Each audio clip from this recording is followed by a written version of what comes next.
Today on News One Now, how critically important it is for brothers to stand up and make their voices known. We'll talk black manhood with Dondre Whitfield and others. Coming up, young black men learn the steps to success in actor Dondre Whitfield's Manhood Tour. We also chat with Dondre, chat with several of the brothers. That's right, they're kicking in our green room. So it's going to be what I call the black room. It's going to be an interesting little conversation we have about where we stand in terms of black manhood in the 21st century. It is 16 before top of the hour. News One Now on TV1. Folks, between police brutality and discouraging images in the media, it's important now more than ever that our young black men see examples of success.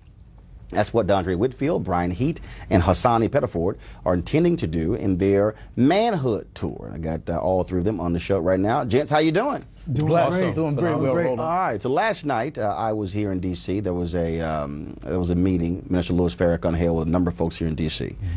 Preparing for the 20th anniversary of the Million Man March. That's going to take place on October 10th. And it's interesting we're having this conversation with that coming up because when the Million Man March was held in 1995, that was the period of all the drama with OJ and the whole image of black men. That's right. And what folks don't understand, I just had Michael Myers on my radio show yesterday, and he was talking about how he says Fox News, how they demonize black men as well. Right. And I don't think people really understand how images, the role that they play in really shaping and forming how people see themselves and how we view each other. Definitely, and I mean, you know, this is one of the biggest issues that we face today in our community. You know, the three of us have been blessed to have a mentor by the name of Dr. Tyrone Bledsoe, affectionately known all of us as Doc. Yeah. Right. And he is the founder and CEO of an organization called Student African American Brotherhood. I'm the national spokesman. And it serves to enhance higher education in colleges, universities, middle schools, and high schools through social, cultural, and spiritual enrichment. And this year actually is the 25th anniversary, and we're going to have a powerful gala event in Los Angeles in October to commemorate that. And for the past 2 years, I've had the pleasure of working with these two powerful speakers and mentors. And last year, I started a tradition of fireside chats in my suite to have these young men have a place to be able to express themselves in whatever way they wished. Last year, we were up in the suite till 4 a.m. Yeah. And this year, we broke the record till 5 a.m. Yeah. That's right. Well, it's interesting. One of the things that jumps out at me. When you talk about that, I mean, as a life member of Alpha Phi Alpha, we have brotherhoods. Mm-hmm. And I remember we had our reunion, Texas A&M, our chapter Pi Omicron. And so we go to reunions, so we got young frat brothers and graduate brothers, and they said, hey, so man, look, we got food coming. They said we've got sorority sisters and the girlfriends coming by, and we all look at each other and we go, that's not a damn brotherhood. Right. And so we shut it down. Right. We said, first of all, call your girlfriends, they can't come. That's right. And this all sorority sisters, they can't come. Right. Cancel all the crap y'all had planned, they can't come. Right. And I think we left there at 7 a.m. Mm-hmm. And we had to show them what a brotherhood was. Right. And in that conversation, you literally had a brother who was in the Iraq War who talked about killing the man with his in hand-to-hand combat. Right. You had brothers who were talking about sexual abuse. You had brothers who were dealing with marriage difficulty. Right. So we had to explain them. One of the problems for black men is we don't have what I call those safe spaces to have real discussions where we can actually share stuff. Well, this is exactly what we were talking about in the suites and the fireside chats, because we were going, well, where do you go outside of Saab? Where do you go if you don't have a mentor like Dr. Bledsoe? Where do you go? So at dinner, we actually decided that the Manhood Tour was necessary, Brian. Not just necessary, but vital. We're talking about, I'm a member of Omega Psi Phi fraternity, belief in the brotherhood as well, and we want to eliminate those distractions. And what we saw at SOB was an opportunity to take those core values, those core principles, and take them nationally. I run a program at Prince George's Community College called Diverse Male Student Initiative. Started in 2009 with the president, Dr. Charlene Dukes. Over 700 men have gone through the program. One of the biggest pieces before you start to talk about purpose and value is to get the young men to eliminate the distractions they see in media. Eliminate distractions they have in terms of who they are versus who they truly are. And that's the value of the Manhood Tour, is waking these young brothers up, igniting who they are, igniting their value, igniting their purpose, but we have to eliminate that distraction like you were talking about, because you have those elements around them, the guys can't focus, and it's hard to hear them or for them to hear us when they're being distracted. But also, I think the difference there was we also, it was older brothers and it was younger brothers. That's right. We had to make it perfectly clear, yeah, this is a reunion, and you guys are running the chapter, but we need to remind you of what a brotherhood is. Well, it's so important, your point.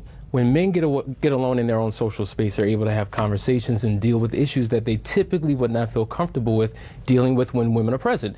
And one of the core beliefs that we have, not just women, but all games. Because I went to male church retreat, and man, it was about golf and basketball, and it was fishing, and I'm sitting there going, I know a bunch of y'all are broken, so it's also telling brothers we got to learn we always want there to be spades or bidwiz or dominoes, and I'm like, hold up. Sometimes we got to put the games away. That's right. Roland, I call that low-hanging fruit. Those are low-hanging fruit conversations. Sports, and once again, they have their place. Right. I'm a diehard Steeler fan, but we're not going to have a 2-hour conversation with broken men about the record of a team they don't play for. We're not going to have that conversation. I got to go to a break. I want you to pick up this point. We come back, all right? We're back on News One now in just one moment.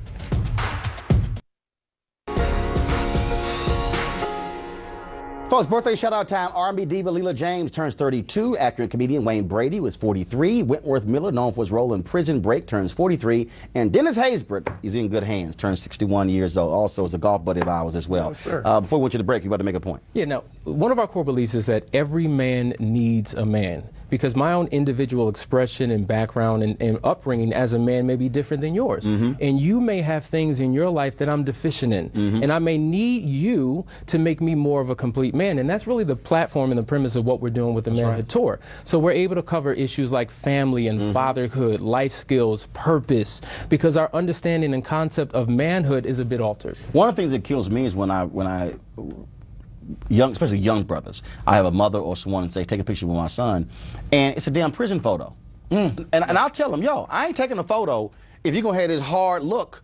I'm like, learn to smile. Yeah, right. And I've heard some people say, man, I can't believe you did that. I'm like, no, somebody has to tell a young brother, it's okay to smile, bro. Right, it's a photo. This is not Cook County Jail. You know, it's so interesting that you say that, because during the national conference this year, one of the keys to manhood that I spoke about, the last one that I gave them was their smile. That's right. And ironically, we went to celebrate. We went to a restaurant, and they had no seating for us.